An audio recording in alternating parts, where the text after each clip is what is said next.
Welcome to the first video of 2021. It's crazy, right? I haven't posted a video all year.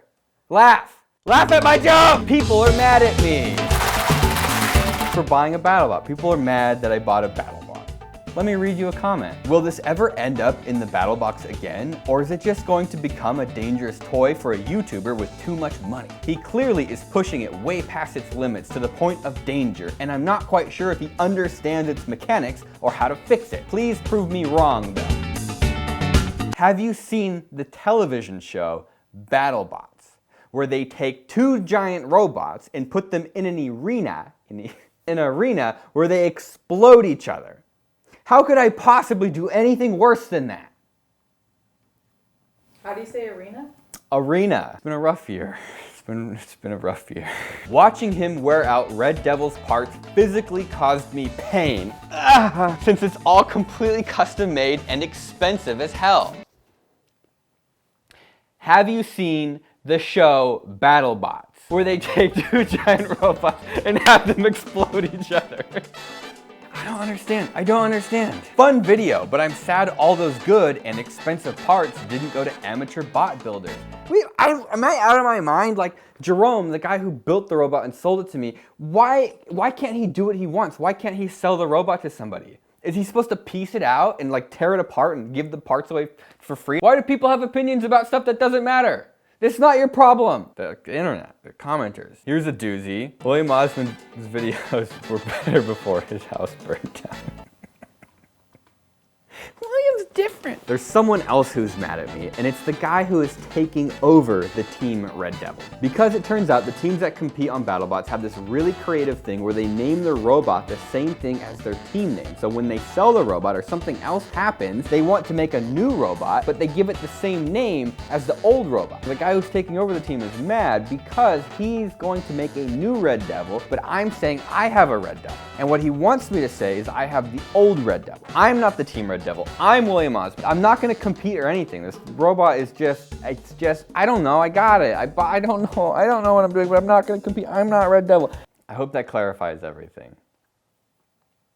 Anyways, I broke the BattleBot in the last video when I was trying to tug my car down the street. But I think this is a good opportunity to go through it and see how a BattleBot actually works and how complicated it really is. It's something the TV show, I think, always did a bad job at. So let's go through it. Let's see what makes this thing tick. I got a little bit ahead of myself. It's already quite a bit taken apart. Yeah, look at that. What I've started realizing is the robot is actually a lot simpler than you think it would be. You go down to your local department store and buy a coffee maker and tear it apart. It's gonna be more complicated. It's so dead simple, and it's brilliant because when you're fighting a robot and it gets destroyed, like that's what you need. You want something that's simple and easy to fix. And this robot is simple. Is it kind of like how race cars have like their pit stops in like 20 seconds? Yeah. Basically, here's the weapon. There's two bolts that hold the weapon on. The weapon itself is driven by a single motor with a chain, and then it's lifted up and down by another motor with a chain. You got a little clutch on here, so the whole thing, when it's pivoting up and down, doesn't apply too much pressure onto the blade. But these linear actuators open and close the claws, so it converts, rotary movement of a motor into linear movement. So, yeah. Let's go on the inside here, and you can see it's just a whole mess of electronics. This is the physical safety switch, which is used to turn the robot on and off. You stick an Allen wrench, not this one. You stick an Allen wrench in there, and you screw it and unscrew it, and it's just a physical contact that touches or untouches, and it connects the battery directly to the robot. You've got a big motor driver in here. I think a $200 90 amp motor driver, like a dual channel 40 amp, so you can put a bunch of power into motors using this thing. There's two of those in there. There's another smaller motor driver and a bunch of wires. I mean, this is as close as it gets to an RC car that you can buy at the hobby store. Like, it is literally a remote control car, just with bigger motor drivers. This is the drive pod. It's got its own electronics inside of it.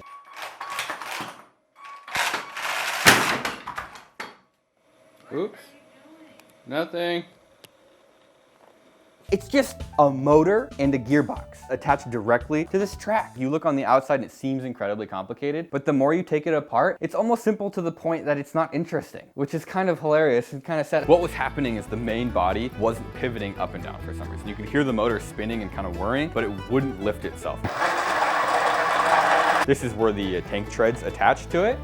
And if you look on the inside, it's gonna be a little bit hard to see in here. This is the gear motor that lifts the body up and down. The output sprocket moves a chain, which moves another sprocket. That sprocket had a broken key on it, and a key is what keeps a shaft engaged with a collar. This is the shaft key. Do you pass gas? I did fart, yeah. Oh, God. Does it smell bad? It smells really I'm bad. sorry, I got excited about the shaft key. This is the shaft key that gets wedged into this little cutout right here.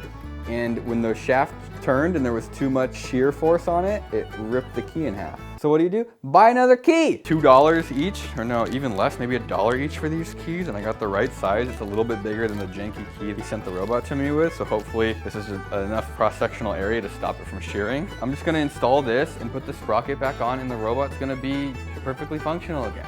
When life gives you salt, go on Reddit and complain about other people.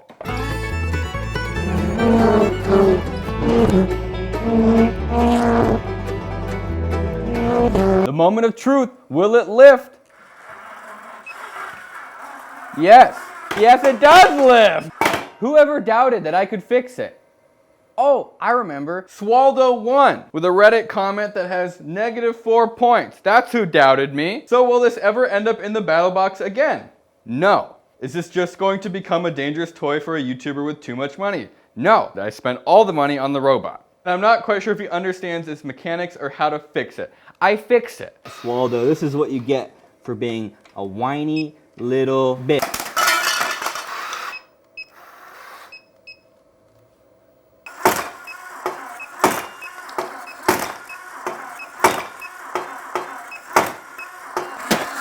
Years of negative comments from people. It's a very small percentage of the comments.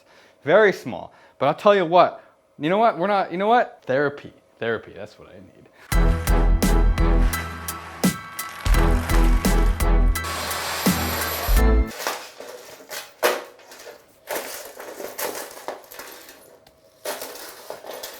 I'll just do it by hand. Can you help me find the robot? Do you see where the robot is?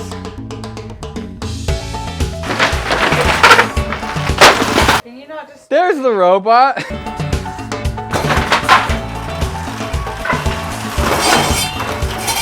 We'll cut that part out of the video. Good evening, sir. How is your meal? Would you like another refill of wine? Well, things could be better. You see, the wine's a little dry. Oh, the wine's a little dry? Well, how is your meal at least? These delicious fresh bell peppers. The bell peppers are undercooked. But you ordered fresh, uncooked bell peppers. No, you know what? I'm sorry. I'm sorry for talking back. The customer's always right. I'll go back to the kitchen and make sure it's taken care of right away. Thank you. I have very bad news, chef. The customer said your cooking is absolute dog crap.